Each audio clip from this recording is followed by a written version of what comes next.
রেশিওটা হলো মূলত তুলনা করা বিটুইন টু ইকুয়াল থিংস, দুটো সমজাতীয় বিষয়ের মধ্যে তুলনা করা করে একটা সিদ্ধান্ত গ্রহণ করা, whether our organisation is smoothly running on or not, মানে আমাদের প্রতিষ্ঠানটা কি স্মুথলি রান করছে নাকি করছে না, এই বিষয়ে ডিসিশন নেওয়ার জন্য মূলত রেশিওটা করা হয়।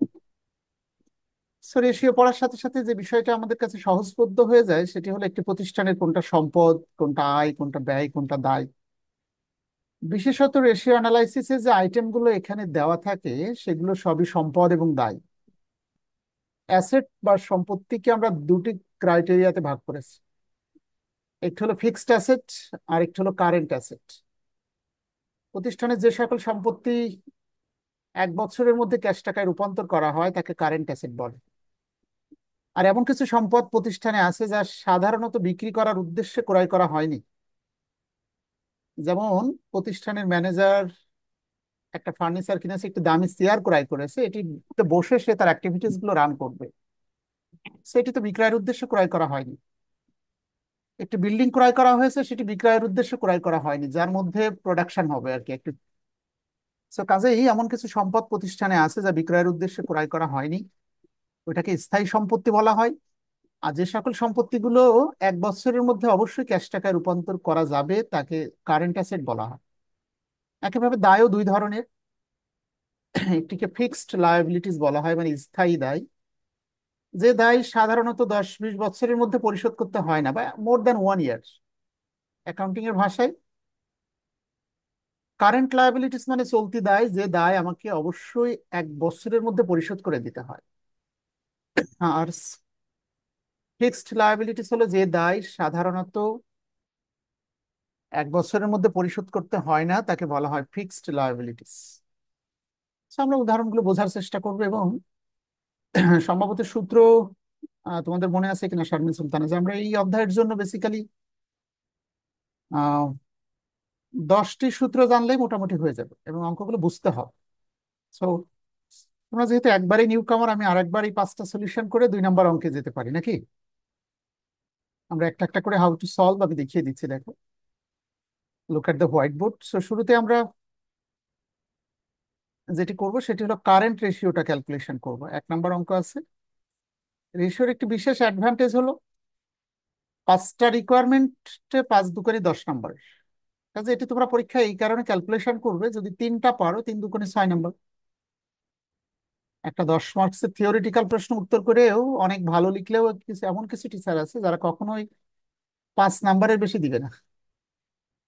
তো পরামর্শ হলো রেশিওটা যদি পরীক্ষায় পড়ে অবশ্যই ক্যালকুলেশন করবে। আর সুখবর হলো যে 10টা সূত্র আমরা শেখাবো, প্রশ্ন যত কঠিনই হোক না কেন 5টাই কমন পড়ার সর্বোচ্চ সম্ভাবনা। যদি সর্বোচ্চ কঠিন হয় তাও 5টার মধ্যে ইনশাল্লাহ 4টা কমন পড়ে যাবে তোমার। তো দেখি একজন একজন করে সূত্রগুলো মুখস্থ বলো দেখি, পারো কিনা। জিনিয়া, আফরিন, বুশরা বলো দেখি। কারেন্ট রেশিও এর সূত্রটা কি বলো তো?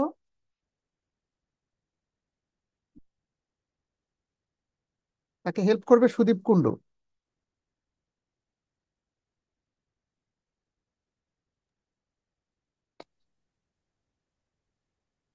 খুব সহজ, হ্যাঁ। কারেন্ট রেশিও আমরা পরীক্ষায় equal current current asset, Sir, current asset by current liabilities. Bangla চলতি সম্পত্তি ডিভাইডেড বাই চলতি দায়, current asset divided by current liabilities. তাহলে বোঝা গেল চলতি সম্পত্তিগুলো যোগ করে চলতি দায় দিয়ে ভাগ করলে যেটি পাওয়া যাবে তার নাম হলো current ratio. So current asset আসলে প্রতিষ্ঠানের চলতি সম্পত্তি কোনটা কোনটা সেগুলো আমাকে জানতে হবে এবং তার সামেশনটা করতে হবে। এবার একটু বলো দেখি সাফিয়া এবং সাব্বির মাহমুদ, বলো দেখি, এই যে সম্পত্তিগুলো দেখছো, ইনভেন্টরি এর বাংলা অর্থ হলো গোডাউনে রক্ষিত মজুত পণ্য, এটা সম্পদ। ইনভেন্টরি এটা কারেন্ট চলতি অ্যাসেট। সম্পদ। Godown. ক্যাশ টাকা, সে তো ক্যাশ টাকাই আছে। চলতি সম্পত্তির ডেফিনেশনই হলো যে সম্পত্তি তুমি দ্রুত ক্যাশ টাকায় কনভার্ট করতে পারো। সাধারণত দ্রুত বলতে উইদিন এ পার্টিকুলার ফিসক্যাল ইয়ার, একটা নির্দিষ্ট অর্থ বছরের মধ্যে, সাধারণত 1 বছরের মধ্যে। সেগুলো সবই চলতি সম্পদ। অ্যাকাউন্ট রিসিভেবল দেনাদার, আমরা টাকা পাবো, ধারে পণ্য বিক্রি করেছে, চলতি সম্পত্তি। তাহলে তিনটে হলো চলতি সম্পদ। ব্যাংক ওভারড্রাফট মানে ব্যাংক জমা অতিরিক্ত, এটা চলতি দায়। অ্যাকাউন্টস পেয়েবল, পাওনাদার বা প্রদেয় বিল, এটিও চলতি দায়। প্রিপেড এক্সপেন্স, অগ্রিম খরচ করে রেখেছে, এটা আমাদের চলতি সম্পদ। অ্যাক্রুড স্যালারিজ, বকেয়া বেতন, এটি চলতি দায়, যে দায় আমাদেরকে পরিশোধ করতে হয়। তাহলে এখানে চারটা সম্পদ রয়েছে, দেখো এই তিনটা, আর একটা আছে অ্যাকাউন্টস পেয়েবল। তোমরা কি করবে, পরীক্ষার হলে চারটা লিখে যোগ করবে। হাউ টু ক্যালকুলেট, তোমরা অবশ্যই আইটেমগুলো একটা একটা করে পরীক্ষায় লিখে যোগ করে দেখাবে। হ্যাঁ, ঠিক আছে। সেটি কেমন, আমি আইটেমগুলো লিখলাম না, মানে টাইটেলের নাম লিখলাম না, বা টাকার ফিগারটা লিখে যাচ্ছি। ইনভেন্টরি 1,50,000। আমি এরপরে দ্বিতীয় অঙ্ক যেটা করাবো সেটা আগে করানো হয়নি, নতুন করে শিখবে তোমরা। মেবি এই অঙ্কটা আগেও করিয়েছি, তাই না?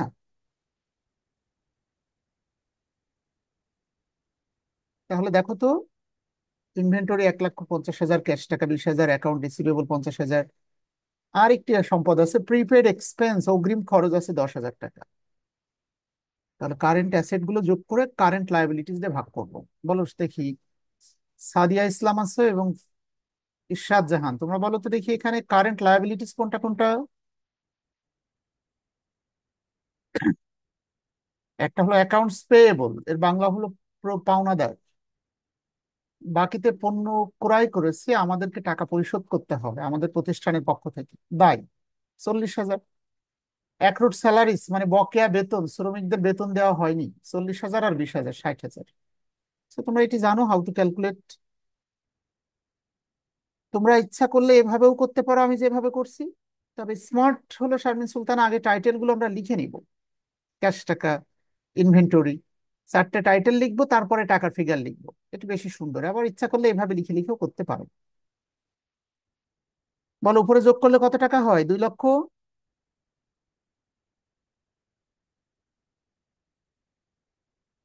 বলো, একজন ক্যালকুলেটর দিয়ে 2,30,000-কে 60,000 দিয়ে ভাগ করো।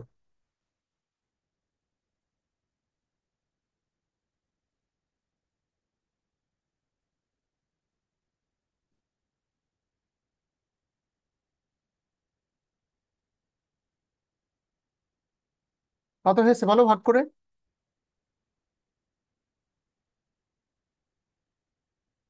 সাব্বির মাহমুদ, 2,30,000, ক্যালকুলেটর দেখতে পাচ্ছ তোমরা? এই যে 2,30,000 ভাগ 60,000। ক্যালকুলেটর আমি যে ক্লিক করে দেখাচ্ছি, এটা দেখা যাচ্ছে হ্যাঁ যাচ্ছে স্যার। 3.83। ঠিক আছে, আমরা জানি এর সাথে is to 1। তাহলে উত্তরটা হয়েছে, কারেন্ট রেশিও মানে চলতি অনুপাতের উত্তর হলো 3.83:1। অর্থাৎ 1 টাকা দায় পরিশোধ করার জন্য সম্পত্তি আছে 3 টাকা 83 পয়সা।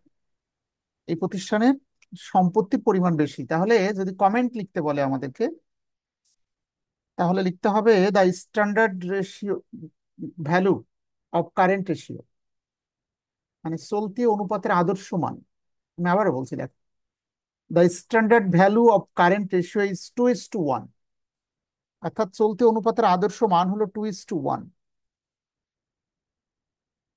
ঠিক আছে, বাট দিস অর্গানাইজেশন, হ্যাঁ, but the current ratio of this organisation is 3.23:1। It indicates the inefficiency of the management. এটা ব্যবস্থাপনার অদক্ষতাকে নির্দেশ করে। ঠিক আছে, সো বা পুয়ার ম্যানেজমেন্টকে নির্দেশ করে। হ্যাঁ, এর কারণটা কি? আবার এক লাইনে সরাসরি লিখতে পারো, this the current ratio of this, হ্যাঁ, কোম্পানি ইজ 3.83:1, হুইচ ইন্ডিকেট, যা নির্দেশ করে poor management or the inefficiency of the management, ব্যবস্থাপনার অদক্ষতাকে নির্দেশ করে। Because because the standard value of current ratio is 2:1। এই যে আমি যা বললাম, এটা রেকর্ডিং শুনে লিখে নিও নিজেরা। সবগুলোর ব্যাখ্যায় আমরা কাছাকাছি বলবো, আমি দুইভাবে ব্যাখ্যায়িত করেছি। বাংলায় চলতি অনুপাতের আদর্শ মান হলো 2:1, কিন্তু যেহেতু এই প্রতিষ্ঠানে চলতি অনুপাত 3.83:1, তাহলে এটা ব্যবস্থাপনার অদক্ষতাকে নির্দেশ করে। তার মানে ম্যানেজার 1 টাকা দায় পরিশোধ করার জন্য 2 টাকা ধরে রাখা যাবে সর্বোচ্চ, সেখানে প্রায় 4 টাকা ধরে রাখছে। এটাতে প্রতিষ্ঠানের অলস অর্থ পড়ে আছে অনেক। ঠিক আছে, এর পরের যে অঙ্কটা তোমরা দেখছো, 2 নম্বর, বলো ফারজানা ইসলাম, বলো দেখি 2 নম্বর। অ্যাসিড টেস্ট রেশিও বা কুইক রেশিও এর সূত্রটা কি হবে? Acid test ratio equal to acid assessed by assessed liabilities. No no no, একটু মিস্টেক হয়েছে দেখো। তোমাদের মেইন পারপাস হলো অ্যাকাউন্টিংটা not very difficult, but you need to learn English smoothly. হ্যাঁ, ইংলিশটাকে খুব ফ্লুয়েন্টলি এবং স্মুথলি শিখতে হবে, as usual as Bangla, as like as Bangla. Bangla ভাষাটা যেমন তোমাদের কাছে সহজ, ইংলিশটা তো ভয় পেয়ে পালিয়ে থাকলে কিন্তু কখনোই শিখতে পারবে না। কারণ at the end of the day, দিন শেষে 4 বছর পরে গ্রাজুয়েশন কমপ্লিট হওয়ার পরে দেখবে ইউ উইল ফরগেট এভরিথিং। শুধু যে ইংলিশটা শিখবে এটাই তোমার ক্যারিয়ার লাইফে হেল্প করবে। অ্যাসিড টেস্ট রেশিও, তড়িৎ অনুপাত বা কুইক রেশিও বলা হয়, এটা দুটো নাম আছে দেখো, বা কুইক রেশিও। সূত্রটা কি হবে সুদীপ্ত এবং সাফিয়া, বললো দেখি। Quick ratio, quick asset, weak acids Weak ভাগ acid by weak liabilities. Quick liabilities. আমি এই যে হোয়াইট বোর্ডে লিখে লিখে দেখাচ্ছি, বুঝতে পারছো? দেখতে পাচ্ছ কিনা সবাই? মোবাইল তো ল্যান্ডস্কেপে ধরবে, the পাচ্ছি। বড় ছোট করে সমস্যা দেখতে হচ্ছে পারো। তাহলে বোঝা গেল কুইক অ্যাসেট যেগুলো আছে সেগুলো যোগ করে, কুইক লায়াবিলিটিস গুলো যোগ করে ভাগ করে দিলে উত্তরটা হয়ে যায়। প্রশ্ন হলো, কারেন্ট অ্যাসেট তো আমরা বুঝলাম চলতি সম্পদ, যা 1 বছরের মধ্যে নগদ টাকায় রূপান্তর করা যায়। আর কুইক অ্যাসেট কোনটা? আচ্ছা, কুইক অ্যাসেট হলো সেই অ্যাসেট যা চাওয়া মাত্রই নগদ টাকায় রূপান্তর করা যায়, কোনো দেরি হবে না। ঠিক আছে? মানে যখনই তুমি ডিমান্ড করছো, হোয়েন এভার ইউ আর, হ্যাঁ, you would like to make the asset into cash, that's possible. এই ধরনের অ্যাসেটকে আমরা বলছি কুইক অ্যাসেট। তো এখন অনেক ছাত্র যেটি আছে তারা কারেন্ট অ্যাসেটটাকেই কুইক অ্যাসেট ভেবে থাকে, শুধুমাত্র 2টা আইটেম ব্যতীত। রিমেম্বার যে 4টা আমরা কারেন্ট অ্যাসেট হিসেবে যোগ করেছিলাম, এই 3টার প্রিপেড এক্সপেন্স, আসলে যারাই কারেন্ট অ্যাসেট তাদেরকেই কুইক অ্যাসেট বলা হয়, শুধুমাত্র 2টা আইটেম ব্যতীত। কোন 2টা আইটেম সাব্বির এবং Sudipta? Inventory and prepaid expense. কারণটা কি? inventory ইনভেন্টরি আর প্রিপেড এক্সপেন্স ব্যতীত আর সকল কারেন্ট অ্যাসেটই কুইক অ্যাসেট। ভালো করে বোঝো, ইনভেন্টরি এবং প্রিপেড এক্সপেন্স ব্যতীত আর যত সম্পদ আছে, কারেন্ট অ্যাসেট আছে, সবই কুইক অ্যাসেট। 2টা সম্পত্তি ব্যতীত। ইনভেন্টরি মানে গোডাউনে রক্ষিত মজুত পণ্য। প্রশ্ন হলো, এটা বাদ দিতে হবে কেন, মানে এটা ব্যতীত কেন?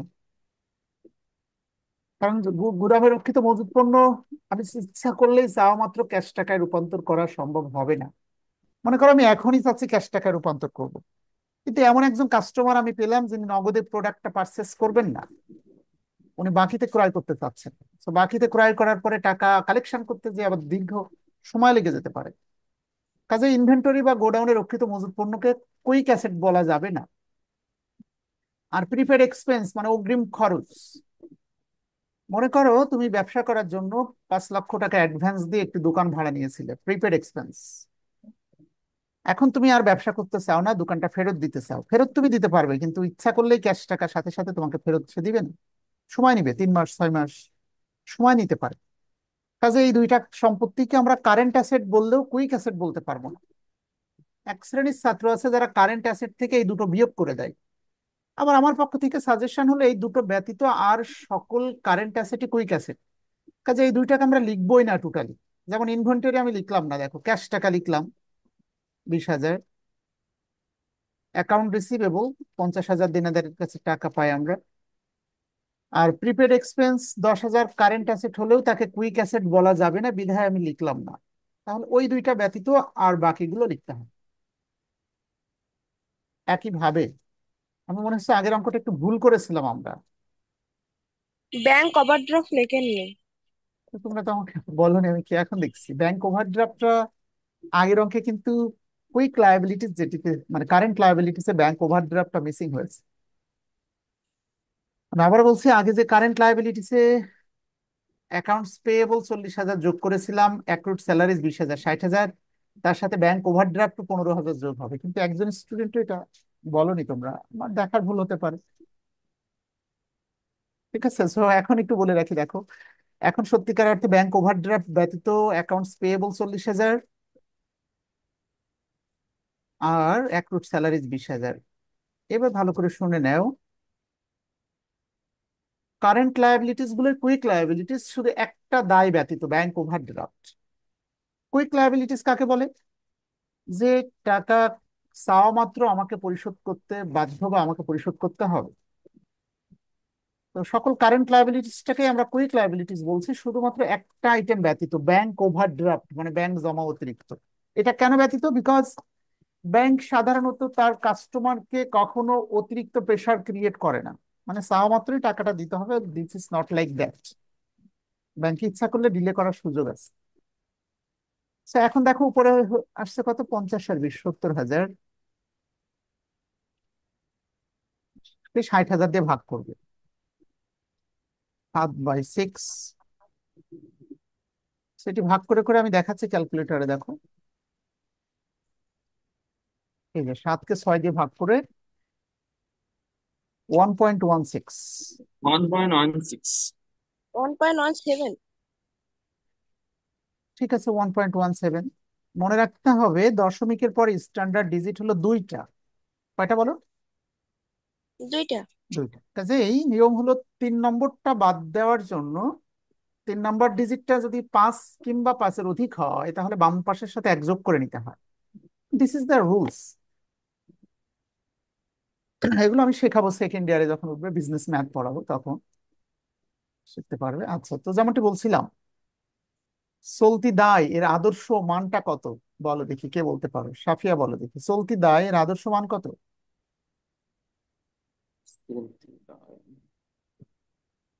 সাব্বির। চলতি দায়, দুঃখিত মিস্টেক হয়েছে, একটু কুইক রেশিও, আমরা যেটাকে তড়িৎ অনুপাত বলছি, বা অ্যাসিড টেস্ট রেশিও, এর আদর্শ মানটা কে বলতে পারবে? 2:1। 1:1। 1:1।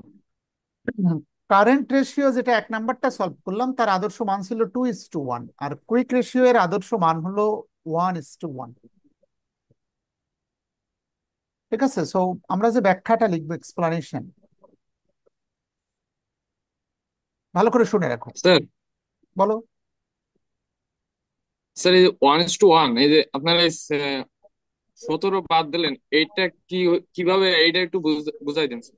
1 টাকা আমি এটা 17 বুঝতেছি পয়সা, না। আমি আবার বলছি, এটার ব্যাখ্যা দেখো। 1 টাকা দায় পরিশোধ করার জন্য 1 টাকা 17 পয়সা ধরে রাখা আছে। এটাকে ভালো, একবারে আচ্ছা। খারাপ না, এটা দিস ইজ অলমোস্ট রাইট। মানে সব থেকে আদর্শ হলো 1 টাকা দায় পরিশোধ করার জন্য পকেটে সবসময় 1 টাকা ক্যাশ টাকা ধরে রাখতে হবে। অর্থাৎ 1 কোটি টাকা যদি কোনো প্রতিষ্ঠান দেনা থাকে, অবশ্যই হুম। পকেটে 1 কোটি টাকা ধরে রাখবে দায় পরিশোধ করার জন্য। কিন্তু এই প্রতিষ্ঠান 1,17,00,000 টাকা ধরে রাখছে। নট ভেরি ব্যাড, খুব বেশি খারাপ না, মোটামুটি ওয়েল। আচ্ছা স্যার। ব্যাখ্যাটা কি লিখবে এখন শুনে রাখো। দুই ভাবে ব্যাখ্যা লিখতে পারো। একটি, প্রথম line, the standard value of quick ratio is 1:1, মানে কুইক রেশিও এর আদর্শ মান হলো 1:1।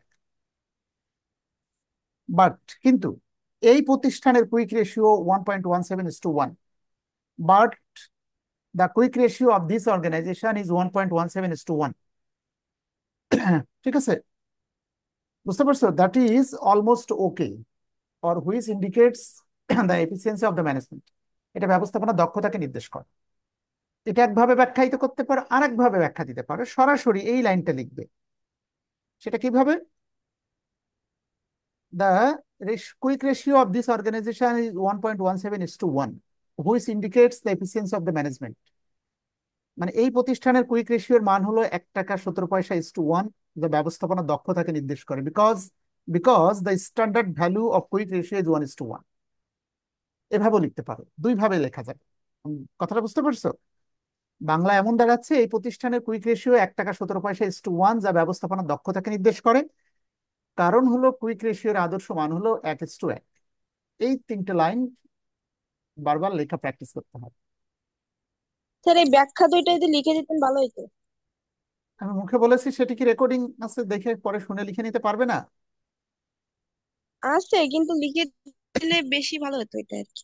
আচ্ছা, তাহলে আমি এখানে কম্পোজ করে লিখে দিচ্ছি ফর ইউর বেটারমেন্ট। হ্যাঁ, ঠিক আছে।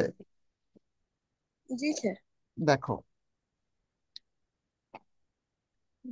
দেখতে পাচ্ছ লেখাটা? দ্য কুইক রেশিও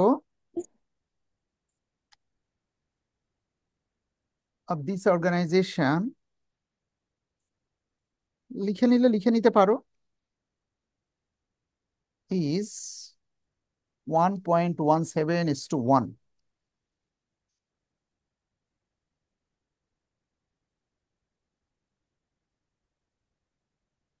ঠিক আছে, which indicates the efficiency of the management. আমি আবার বলছি, হুইচ ইন্ডিকেটস, যা নির্দেশ করে ব্যবস্থাপনার দক্ষতাকে, the efficiency of the management. হ্যাঁ, EFFICIENCY, দ্য এফিসিয়েন্সি। আচ্ছা, কম্পোজ মিসিং হয়েছে একটু। Indicates the efficiency of management, Bangla বলো দেখি। যা ব্যবস্থাপনার দক্ষতাকে নির্দেশ করে, বিকজ, কারণটা কি? Because the standard value of quick ratio is 1:1। এই হলো দুই লাইন, তা যা তোমাদেরকে পরীক্ষায় লিখতে হবে। You will have to write down. কি লিখেছে বলো? The quick ratio of this organisation is 1 টাকা 17 পয়সা ইজ টু 1। অর্থাৎ 1 টাকা দায় পরিশোধ করার জন্য এই প্রতিষ্ঠানে তড়িৎ সম্পত্তি ধরে রাখা আছে 1 টাকা 17 পয়সা, যা ব্যবস্থাপনা দক্ষতাকে নির্দেশ করে, because the standard value of quick ratio is 1:1। মানে এটা অলমোস্ট ওকে। আবার যেটা আগে, যেটি গ্যাপ ছিল বেশি, এমন যদি হয় তাহলে কি লিখতে হবে সেটিও আমি লিখে দিচ্ছি। দেখো, ব্যাখ্যাগুলো সবগুলোর ব্যাখ্যা আমি একই স্টাইলে লিখবো, সো দ্যাট তোমরা মুখস্থ করে পরীক্ষা লিখে আসতে পারো। এরপরেরটা আসে, আমরা 3 নাম্বারটা ক্যালকুলেশনে যাচ্ছি। দেখো, ইনভেন্টরি টার্ন ওভার রেশিও। তোমাদের লাইফের সব থেকে ইম্পর্টেন্ট রেশিও হলো ইনভেন্টরি টার্ন ওভার রেশিও। এর সূত্রটা বলো দেখি। ইরশাদ জাহান এবং সাদিয়া ইসলাম পারবে? Inventory turn over ratio. ঠিক আছে, আমি কম্পোজ করে দিয়েছি, এখন কি ওকে? ফারজানা ইসলাম। জি cost of goods sold into average inventory. হয়। ঠিক আছে, লেখো সবাই ইনভেন্টরি টার্ন ওভার রেশিও এর বাংলা কি বলো দেখি একজন। মজুদ আবর্তনীয় অনুপাত। মজুদ আবর্তন অনুপাত। গড় হ্যাঁ, মজুদ পণ্য sir. Inventory turn over ratio এর বাংলা হলো মজুদ আবর্তন অনুপাত। আচ্ছা, 2টা তো শিখলাম, আর 3টে শেখার জন্য আমি লাইনটা কেটে দিয়ে যদি আবার সাথে সাথে ক্লাসে আসো তোমরা, তাহলে তোমাদের সুবিধা হবে। হ্যাঁ, তাহলে আর ব্রেক নিতে হবে না। আমি আবার বলছি, আমি কেটে দেওয়া মাত্রই 2 সেকেন্ডের মধ্যে আবার ক্লাসে ফিরে আসবে, কোনো ব্রেক দিচ্ছি না। Okay sir. এটা জুম অ্যাপস এর